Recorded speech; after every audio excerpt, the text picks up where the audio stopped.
আসসালামু আলাইকুম। আমি এখন এই যে সাগরের ছোটো মাছ রান্না করব। এই যে ছোটো মাছ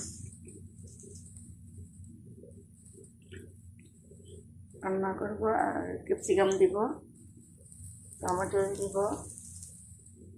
আর এই যে মশলা মশলা দিলাম, মাছ দিলাম।